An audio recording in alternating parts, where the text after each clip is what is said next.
इस बार गणेश चतुर्थी पे बप्पा को भोग लगाने के लिए बनाइए ये मीठे मीठे रसीले दानेदार लड्डू। शुद्ध घी से बने चूरमे के लड्डू भगवान को बड़े ही पसंद हैं।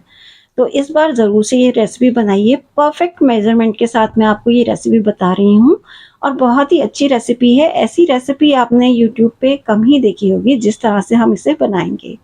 तो एक बार ट्राई करना तो बनता है। तो इसे बनाने के लिए सबसे पहले हम लेते हैं एक मिक्सिंग बोल और उसमें डाल देते हैं 2 कप आटा। ये गेहूं का आटा है जिससे हम रोटी बनाते हैं, मोटा या बारीक ऐसा कुछ नहीं है, नॉर्मल आटा। अब हम इसमें डाल देते हैं 3 चम्मच सूजी, जिससे इसमें दानेदार टेक्सचर आएगा बहुत अच्छा, और 2 चम्मच डाल देते हैं बेसन, जिससे इसमें बहुत ही सुनहरा कलर आएगा और बाइंडिंग भी बहुत ही अच्छी आएगी। 2 चम्मच यहाँ पे मैंने शुद्ध घी डाल दिया है और उसको अच्छे से मिक्स कर लिया है और चेक कर लेते हैं मोयन सही हुआ है या नहीं। लेकिन वो अभी काफ़ी सूखा था आटा, तो मैं यहाँ पे 3 चम्मच और डाल रही हूँ घी को, और अब इसे अच्छे से मिक्स कर लेते हैं और देखते हैं कि मोयन सही से हुआ या नहीं। तो ये हमें कैसे पता पड़ेगा? तो इसके लिए हम जब मुट्ठी में आटे को लेंगे और बांधेंगे ना, तो आटा जो है ना वो मुट्ठी के शेप का ही रह जाना चाहिए। तो बस ये हमारा परफेक्ट मोयन हो गया है और अब हम डाल देंगे थोड़ा थोड़ा पानी और आटे को गूंथते जाएंगे। आटा गूंथते समय ध्यान ये रखना है कि आटा बिल्कुल भी ना नरम ना गूंदें। एकदम टाइट आटा जब गूंथते हैं ना तो बहुत ही अच्छा चूरमा बनके तैयार होता है। तो देखिए इस तरह का आटा होना चाहिए। अब हम इसे 15 मिनट के लिए रेस्ट पे रख देते हैं, क्योंकि हमने सूजी डाली है तो वो पानी भी सोखेगी। तो ले लीजिए 15 मिनट के बाद हमने आटे को चेक किया, बिल्कुल सही से आटा हो गया है। तो एक बार हम इस थोड़ा सा और गूंद लेते हैं। अब हम इसकी लोइयां तोड़ लेते हैं। तो मैं इसकी 4 लोइयां तोड़ रही हूँ। तो फ्रेंड्स इस अनोखे तरीके से चूरमा आप ज़रूर से बना के देखिएगा। बिल्कुल ना नो फेल रेसिपी है, बिल्कुल सही चूरमा बनेगा आपका। तो इस तरीके से आप एक-एक हिस्से को लीजिए और इस तरह से लोई बना लीजिए और अपनी उँगलियों की मदद से इसमें एक गड्ढा कर दीजिए पीछे की तरफ से। तो ये देखिए आगे से ये इस तरह का दिखेगा और पीछे से इस तरह का गड्ढा होगा। तो इस गड्ढे के होने से ये होता है कि जब हम इन्हें पकाएँगे ना तो ये गड्ढा जो है ना बाहर की तरफ आ जाएगा। तो इससे पता चल जाता है कि आटा जो है ना हमारा अच्छे से सिक गया है। तो यहाँ मैंने तंदूर को भी गर्म होने रख दिया था। तो अब हम इसमें जमा देते हैं ये सारी बाटियाँ। तो आज हम तंदूर में बनाने वाले हैं ये रेसिपी। हमारे घर में ना ये रेसिपी बनाई जाती है और हमेशा इसी तरह से चूरमा बनता है और बहुत ही टेस्टी चूरमा बनता है। तो बस 3 मिनट के लिए हमने मीडियम फ्लेम पे इसे पकाया था और उसके बाद हम वापस से खोलकर इसको चेक कर लेते हैं और पलट देते हैं बाटियों को। तो इसी तरीके से मीडियम फ्लेम पे आप पकाते जाइए और 2 से 3 मिनट के बाद वापस से चेक करके पलटते जाइए। तो ये देखिए अब आप देख पा रहे हैं जो हमने गड्ढा किया था वो गड्ढा पूरा बाहर आ गया है, यानी कि हमारा आटा बिल्कुल अच्छे से सिका है। अभी साइड से थोड़ा ना कच्चा लग रहा है, कैसे जैसे मैं नाखून लगा रही हूँ ना तो अंदर जा रहा है। तो अब हम इसे थोड़ा सा खड़ा कर देंगे ताकि ये साइड भी अच्छे से सिक जाएं।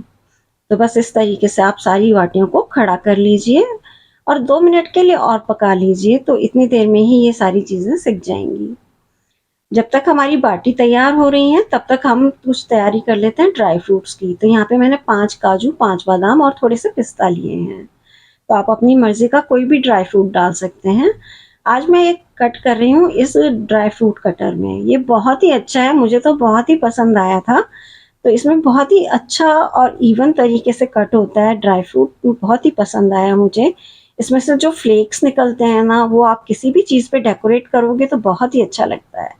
तो नीचे इसके ये स्टोरेज बॉक्स होता है, अंदर एक ब्लेड है और ये एक खांचा है, इसमें ये इसको फिक्स कर देते हैं और घुमाते जाते हैं तो हमारे जो भी ड्राई फ्रूट हमने डाले होते हैं उनके फ्लेक्स निकलने लगते हैं। तो वो देखने में बहुत ही सुंदर लगते हैं।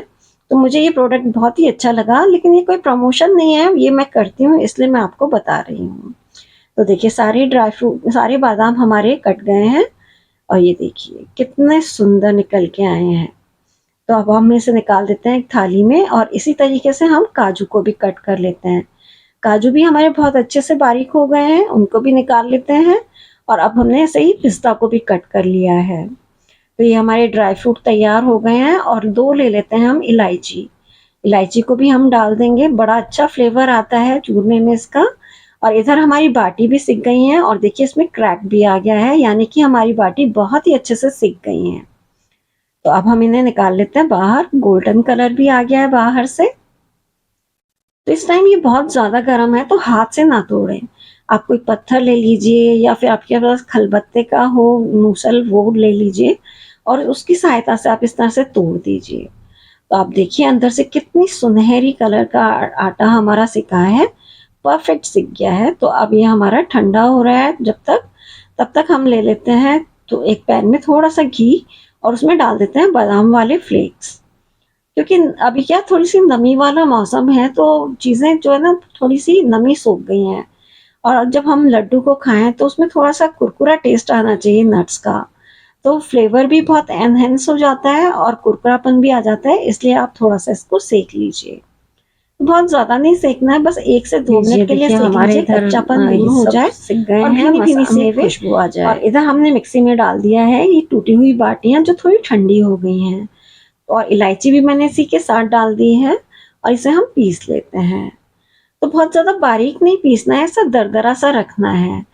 तो अभी इसमें थोड़े सा मोटे वाले हिस्से हैं तो उनको हटाने के लिए हम एक मोटे छेद वाली छलनी रखेंगे परात पे और इस तरह से उसमें सारे के सारा चूरमा डाल देंगे। तो अब हम अपने हाथ की सहायता से इसे छान देंगे। तो सिर्फ मोटा-मोटा हिस्सा ऊपर रह जाएगा और बारीक वाला नीचे चला जाएगा। तो ये देखिए ये पूरा मोटा वाला हिस्सा है। तो इसको हम एक बार मिक्सी में चला लेंगे। तो बस इसको अभी हमें छानने की ज़रूरत नहीं है, बस इसको ऐसे ही मिला दीजिए। चलिए अब हमारा आटा तैयार हो चुका है। अब हम इसमें डाल देते हैं मिठास के लिए पिसी हुई चीनी। तो ये चीनी घर में जो हमारे चाय वगैरह में यूज़ करते हैं उसी चीनी को मैंने मिक्सी जार में डाल के पीस लिया था और ये है ग्राम में 360 ग्राम। हमारा जो गेहूँ का आटा था वो था 260 ग्राम, उसमें प्लस 100 कर दीजिए, इतनी चीनी डाल दीजिए। तो ये पर्याप्त रहती है। और वो जो ड्राई फ्रूट हमने सेक के रखे थे वो भी मैंने डाल दिए हैं। अब इन सब चीज़ों को बहुत अच्छे से हम मिक्स कर देंगे। और ये हमने घी ले लिया है 100 ग्राम, लेकिन पूरा 100 ग्राम एक साथ नहीं डालना है। पहले हमने 50 ग्राम घी ही डाला है, उसे गर्म कर लिया था क्योंकि ये जो मिश्रण है वो थोड़ा ठंडा हो गया है। तो गर्म घी डालते हैं तो उससे चीनी थोड़ी पिघल जाती है और फिर ना लड्डू बांधना आसान हो जाता है। तो देखिए मैंने सिर्फ वो 50 ग्राम घी ही डाला था और ये लड्डू हमारे अच्छे से बंध पा रहे हैं।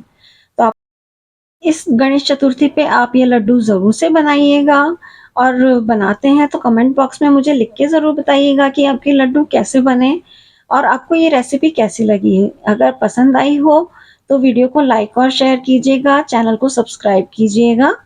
तो ऐसे ही अच्छी-अच्छी रेसिपी मैं आपके लिए लाती रहूँगी और इससे पहले भी मैंने गेहूँ के आटे के लड्डू बनाए हैं। वो रेसिपी भी बहुत ही अच्छी है, आप एक बार उसको भी ट्राई कीजिएगा, उसका लिंक मैं आपको डिस्क्रिप्शन बॉक्स में दे दूँगी। तो फिर मिलते हैं हम किसी और रेसिपी में, तब तक के लिए नमस्कार।